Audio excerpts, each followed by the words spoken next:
Morning student. इस video में मैं आपको थर्मोडायनेमिक्स के इम्पॉर्टेंट टर्म्स को एक्सप्लेन कर रहा हूँ, उसे डिस्कस करूँगा, कुछ फिगर के माध्यम से उसे समझाने का कोशिश कर रहा हूँ। Thermodynamics which is the combination of two words thermo and dynamics. Thermo heat से रिलेटेड, थर्मो मीन्स हीट होता है, और डायनेमिक्स उसके मोशंस को होता है।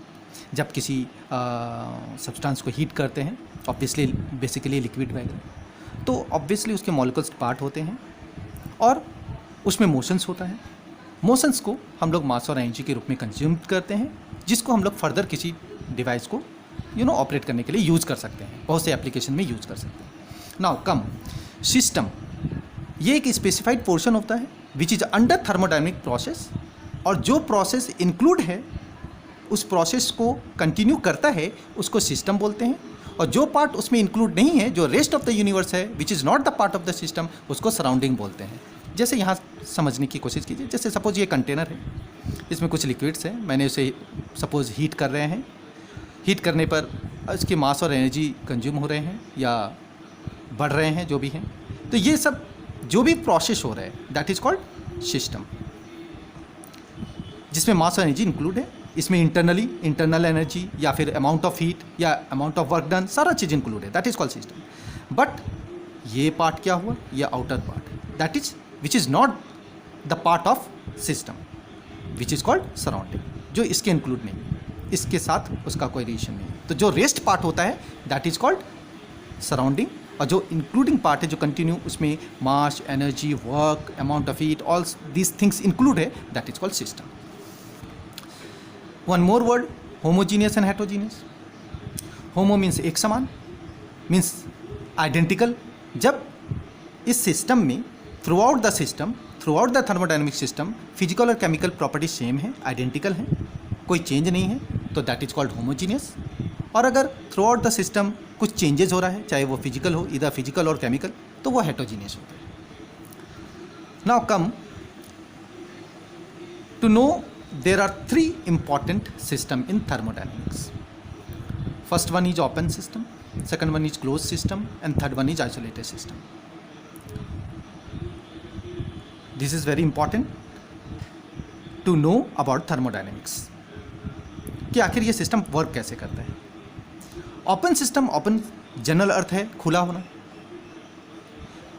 कहने का मतलब है कि where we can change, exchange both mass and energy with surrounding. Means मान लो कि एक इसके बहुत सारे थर्मोडायनेमिक्स के बहुत से डे टू डे लाइफ के एग्जांपल्स हैं, लाइक एसी है, रेफ्रिजरेटर्स है, बॉयलर है, पिस्टन्स है, स्टीम इंजन है, ऑल और दिस थिंग्स। तो ये जो एग्जांपल्स हैं, सपोज मैं एक एग्जांपल लेता हूँ ओपन सिस्टम के लिए। एक मान लो बॉयलर है, इसमें ये वाटर है, सपोज मैंने इसको हीट किया, तो इसके मॉलिक्यूल्स जो हैं वो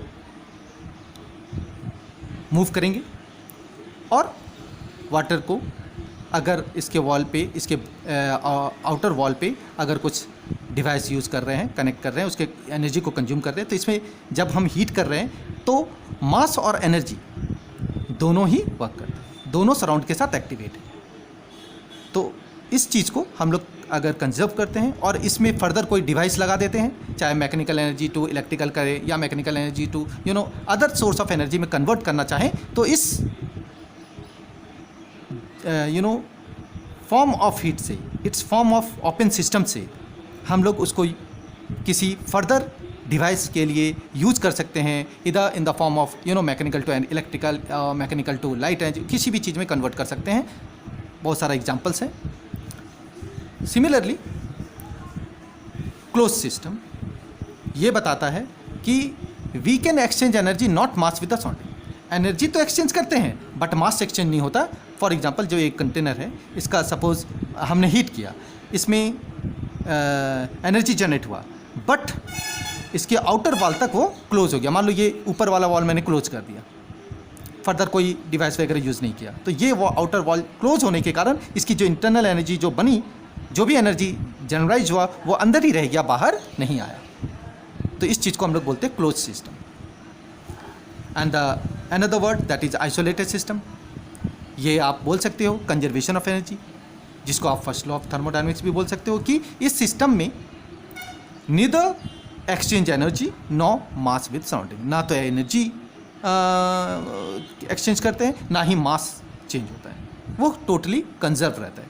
फॉर एग्जांपल, इसका एग्जांपल आप बोल सकते हो एक थर्मस फ्लास्क हम लोग यूज़ करते हैं ना, जिसका आउटर वॉल को हम लोग एक डबल थिक वॉल से इंडिकेट करते हैं, जिसके अंदर इस वॉल के बीच में वैकम्स होता है, यू नो, जी पारा वगैरह यूज़ करते हैं, सो दैट जब हम लोग इसमें लिक्विड पोर करते हैं, सपोज हॉट देते हैं तो ये हॉट ही रह जाता है, क्योंकि जो एब्जॉर्ब्ड एनर्जी है वो बाहर नहीं चला जाता है। और अगर कोल्ड वाटर या आइस वगैरह यूज़ करते हैं थर्मस फ्लास्क में, तो वो ठंडा ही रहता है, क्योंकि उसका जो एब्जॉर्ब्ड एनर्जी वो बाहर नहीं निकल पाता है, यानी ठंडा ठंडा ही रह गया, गरम गरम रह गया।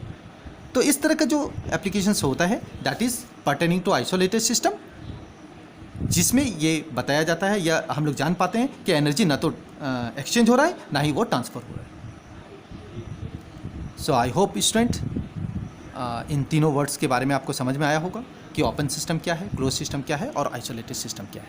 नेक्स्ट वीडियो में मैं आपको extensive properties, intensive properties, isobaric, diabetic और आइसोकोरिक सिस्टम के बारे में, प्रोसेस के बारे में बताऊंगा। Thank you.